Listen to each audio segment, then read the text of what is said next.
السلام علیکم جی. OCD یا وہم وسوسوں کی بیماری کے اوپر آج ہمارا چوتھا لیکچر ہے. ہم مختلف اقسام کو تفصیل سے ڈسکس کر رہے ہیں.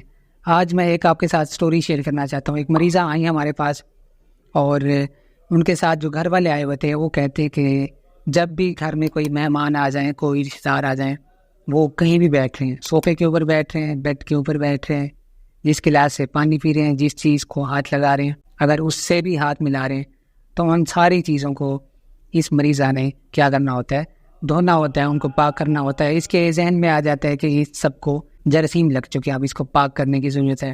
اب اس کی ایک نارمل لمٹ بھی ہے کہ نارملی کچھ لوگ ہاتھ نہیں ملاتے, نارملی کچھ لوگ کہیں پہ کوئی بیٹھتے ہیں تو اس کو صاف کرتے ہیں. تو وہ ایک باریک اس کے درمیان لائن ہے, اس کو ہم ابھی تھوڑی دیر تک ڈسکس کرتے ہیں. ابھی اب یہ دیکھ لیں کہ بیماری میں آتی کیا کیا چیزیں ہیں. یہ مریض کیا کرتے ہیں, بار بار اپنے ہاتھ دھوتے ہیں, اپنا منہ دھوتے ہیں, بار بار نہاتے ہیں.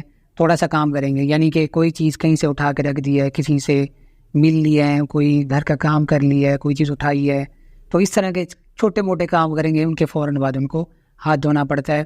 اور اگر کوئی کھانسی کر رہا ہو, ساتھ میں بیٹھے یا تھوڑا سا ایک کمرے میں بیٹھے ہوں, کوئی بلغم کی آواز ہو یا اس طرح کی کوئی چیز ہو, تو اس کے ذہن میں ڈر بیٹھ جائے گا کہ انہیں جو کھانسا ہے وہ ہوا میں گیا ہے, اس سے میرے منہ میں جائے گا, مجھے بیماری ہو جائے گی, اس کو جراثیم ہے, یہ بیمار ہے. اور حالانکہ باقی لوگ نارمل بیٹھے ہوتے ہیں, ان کے لیے اتنا مسئلہ نہیں ہوتا. اب اس میں ایک مزے کی بات جو میں نے آپ کو بھی اسٹوری بتائی ہے مریضہ کی, اس میں ایک چیز یہ بھی تھی کہ جب بھی کوئی ان کو صوفے پہ بیٹھ جائے گا, ان کے بیڈ پہ بیٹھ جائے گا, تو وہ لڑائی شروع کر دیں گے کہ یہ آپ نے ایسا کیوں کیا. مہمان آئے ہیں تو ان کو تو اوبیسلی وہ کہتے ہیں, ان کو کچھ کہہ نہیں سکتے, لیکن ان کا موڈ خراب رہتا ہے, پریشان رہتے ہیں. ہم بتاتے ہیں کہ اس نے ایسا کر دیا, اس نے ایسا کر دیا, یہاں بیٹھی ہے, یہاں بیٹھی ہے. لیکن اگر فیملی والے کریں گے, اگر کچھ ایسا اس کا چیز اس کی اٹھا کے استعمال کر لیں گے, اس کی کسی چیز کو ہاتھ لگا لیں گے, اس کے کمرے میں گھس جائیں گے, بیڈ پہ بیٹھ جائیں گے, تو کیا کرے گی, لڑ پڑے گی کہ آپ نے ایسا کیوں کیا, میری چیز کو ڈسٹرب نہ کیا کریں. اس کے بعد ان مریضوں کو بیماری کا خوف ہوتا ہے, ایسی بیماری کہ جو ہے نا, مجھے اگر تھوڑی سی بھی سمٹم ہے تو ان کو لگے گا یہ مجھے بہت بڑی بیماری ہے, اس کا مجھے علاج کروانا چاہیے. اب چلتے ہیں علاج کی طرف کہ اس کا علاج کیا. نہیں, اس سے پہلے ہم دیکھتے ہیں کہ نارمل اور ایب نارمل لمٹ کیا ہے.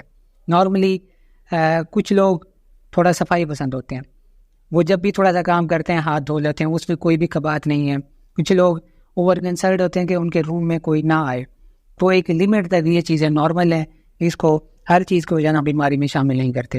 بیماری میں شامل ان چیزوں کو, ان خیالات کو, ان کاموں کو, ان غصے کو تب کیا جاتا ہے جب اس مریض کی, اس بندے کی جس سے جو یہ کام کر رہا ہو, اس کی لائف ڈسٹرب ہو, یعنی کہ وہ خود مانے کہ میری لائف میں پرابلم آ رہے ہیں, مجھے اس سے مسئلہ ہوتا ہے, اور میں جو باقی کام ہے اپنی زندگی کے, روزمرہ زندگی کے, وہ ٹھیک سے نہیں کر پاتی یا ٹھیک سے نہیں کر پاتا.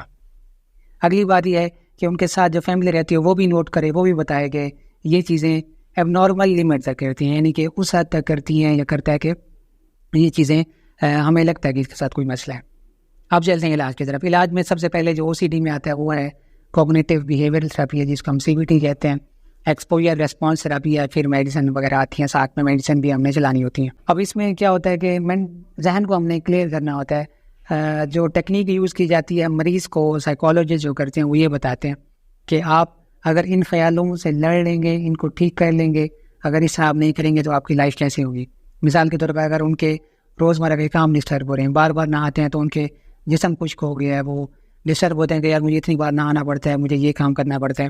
تو ان کو بتائیں کہ آپ اگر یہ نہیں کریں گے تو آپ کو یہ ٹائم مل جائے گا کسی اچھے کام میں کرنے کے لیے, یہ آپ کی لائف اس طرح چینج ہو جائے گی اگر آپ ان چیزوں کو تھوڑا سا کم کر دیں گے. ایک یہ چیز. دوسری چیز یہ ہے کہ جو بھی مریض اگر وہ ہاتھ دھوتا ہے, اگر کسی کے آنے سے اس کو مسئلہ ہے, اس کی چیزیں چھونے سے اس کو مسئلہ ہے, تو ایکسپوجر کر دیں, یعنی کہ اس کی چیز کو چھوتے ہیں یا اس کے بیڈ کے اوپر کسی کو بٹھا دیا جاتا ہے. ویکلی بیسس کے اوپر یہ سیشن ہوتے ہیں, اور ان کو مریضوں کو بتایا جاتا ہے کہ آپ نے یہ سوچنا ہے کہ یہ جو بھی بندہ میرے بیڈ کے اوپر, میرے صوفے کے اوپر یا میری چیزوں کو ٹچ کر رہا ہے تو یہ نارمل ہے. میرے ذہن میں جو خیال آ رہے ہیں یہ ایک بیماری کا حصہ ہے. جب میرے فیملی میں کسی اور کو اس طرح کا مسئلہ نہیں ہو رہا تو مجھے بھی ایشو نہیں ہونا چاہیے. یہ صرف ایک بیماری کا حصہ ہے, اس سے مجھے پریشان نہیں ہونا, اور میرے ذہن میں جو خیالات, جو غصہ آ رہے ہیں اس کے اوپر میں نے کنٹرول کرنا ہے. بار بار جس مریض سے اریٹیشن ہوتی ہے, یعنی کہ جس کام سے مریض کو اریٹیشن ہو رہی ہے, آپ وہی کام کریں گے اس کو, یعنی کہ ٹریگر کریں گے مریض کو, اور مریض کو بتایا جائے گا کہ آپ نے یہ سوچنا ہے کہ یہ جو بھی ہو رہا ہے یہ نارمل ہے, اس سے کوئی بھی جراثیم نہیں پھیلتے, کسی کو کوئی بیماری نہیں ہوتی. میرے صوفے پہ کوئی بیٹھا ہے تو اس سے جراثیم نہیں پھیلیں گے یا میرے اندر اس طرح کے جراثیم نہیں جائیں گے. ہاتھ ملانے سے کچھ نہیں ہوتا. تو یہ چیزیں جب کچھ وہاں جاری رہتی ہیں, سیشنس ہوتے ہیں, تو اس کے بعد ٹھیک ہو جاتی ہیں. ساتھ میں میڈیسن بھی چلتی ہیں, تو اس سے بھی جو ہے نا چیزیں بہتر ہو جاتی ہیں. اب یہ تھی چوتھی ویڈیو. نیکسٹ ویڈیو میں 5ویں ٹائپ کے اوپر, 5ویں قسم کے اوپر ہم ڈسکشن کریں گے. اللہ حافظ.